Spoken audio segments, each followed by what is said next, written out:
Bom, nesse vídeo aqui eu queria falar sobre uma ferramenta muito útil, muito interessante e que vocês ainda vão utilizar ela muito ao decorrer da vida como profissionais de segurança aí de vocês, que é o Netcat, né? O Netcat, ele é uma ferramenta para você realizar conexões.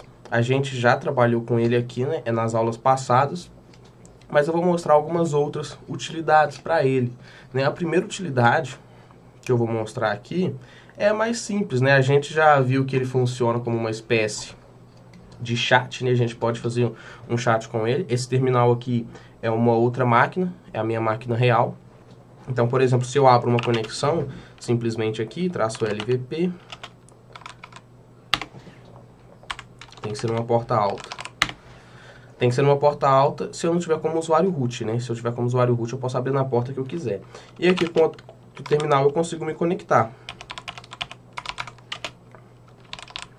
E quando a gente tem essa conexão aqui mais simples, a gente tem uma espécie de chat, né? Um sisteminha aqui de chat. Só que ele também tem outras utilidades, como por exemplo, a gente consegue transferir arquivos utilizando o Netcat. Eu posso usar esse arquivo aqui, ó, por exemplo, esse DNS Resolver. Por exemplo, eu posso, ao invés de simplesmente aguardar uma conexão, eu posso falar que tudo que eu receber dessa conexão, eu vou jogar para um arquivo chamado dnsresolver.py. E da mesma forma que ao invés de simplesmente me conectar, eu jogo o dnsresolver.py lá para dentro. E aqui, quando eu faço a conexão, eu posso fechar aqui. E agora, se eu der um ls aqui, eu vou ver que eu tenho um arquivo chamado dnsresolver. E eu posso dar um cat nele. Tá aqui o arquivo. Bonitinho. No caso aqui é um arquivo bem pequeno, mas ele funciona para qualquer tipo de arquivo. E uma outra utilidade muito útil que o Netcat tem é para shell reversas, né? O que é uma shell reversa? Esse simples emulador de terminal aqui, o que ele dá para a gente é uma shell dentro do nosso sistema. A gente consegue executar comandos aqui dentro do nosso sistema e ele interpreta. A ideia de uma shell reversa é quando a gente consegue executar, quando a gente tem acesso a uma shell, ou seja, a um interpretador de comandos, dentro de um servidor remoto. Então, por exemplo, se eu consigo executar código remotamente dentro de um servidor, eu consigo obter uma shell através disso, né? Ou seja, eu faço o servidor se conectar comigo. Essa é a ideia da shell reversa, porque o servidor se conecta comigo e não eu me conecto com ele. Ele se conecta comigo e me passa uma shell. E dessa forma eu consigo executar comandos dentro daquela máquina. A gente pode ver isso na prática. Tem diversas formas da gente conseguir uma shell reversa com todas as linguagens de programação. Então a gente pode dar uma olhada melhor nisso. Quando a gente abre o browser, deixa eu abrir o browser aqui.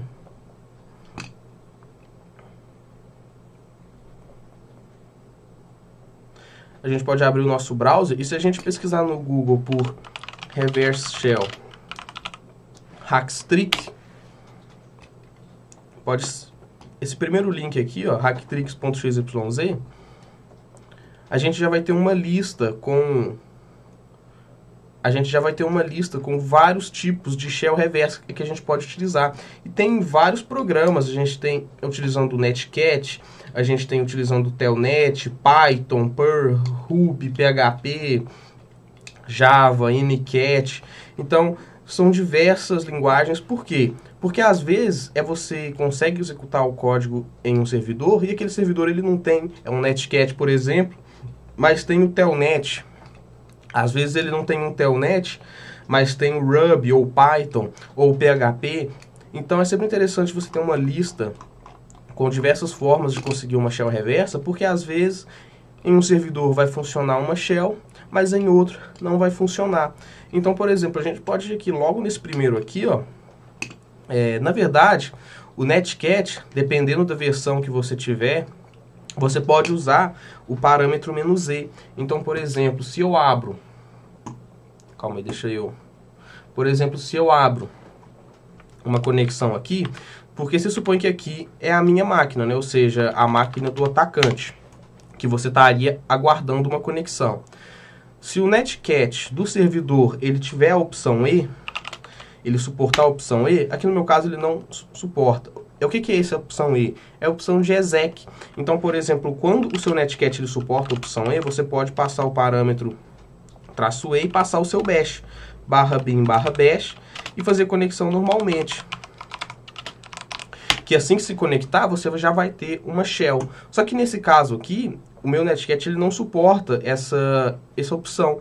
E provavelmente o seu também não deve suportar. Mas a gente consegue usar uma outra ferramenta. Por exemplo, a gente pode usar o próprio bash para fazer essa conexão.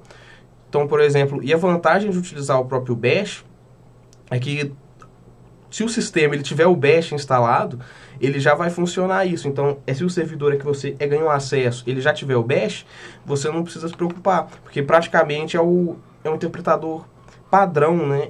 É das distribuições mais comuns que a gente tem, é sempre o bash. E a vantagem disso é que a gente já ganha um TTY.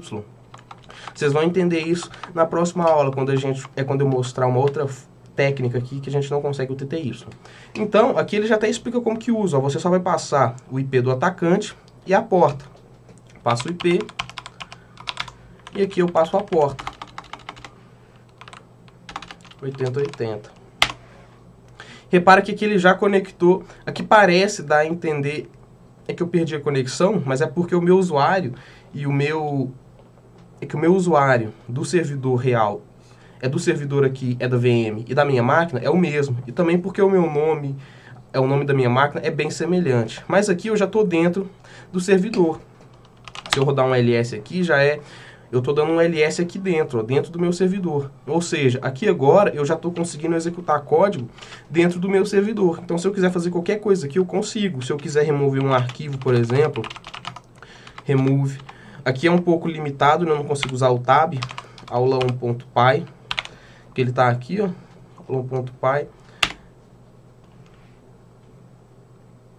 Aí ele não conseguiu interpretar o espaço aqui, não. Remove.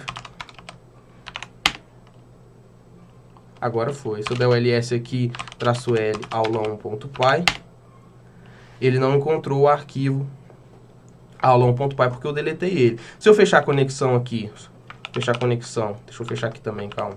Fechar a conexão, se eu der o ls aqui, o meu aula1.py já não está aqui, só está o SH. Então essa daqui é uma das formas de conseguir uma shell. Você pode ir brincando aqui que tem diversas formas da gente conseguir uma shell com diversas ferramentas diferentes, com diversas linguagens de programação diferentes. Então você pode ir brincando aí e ver como é que funciona.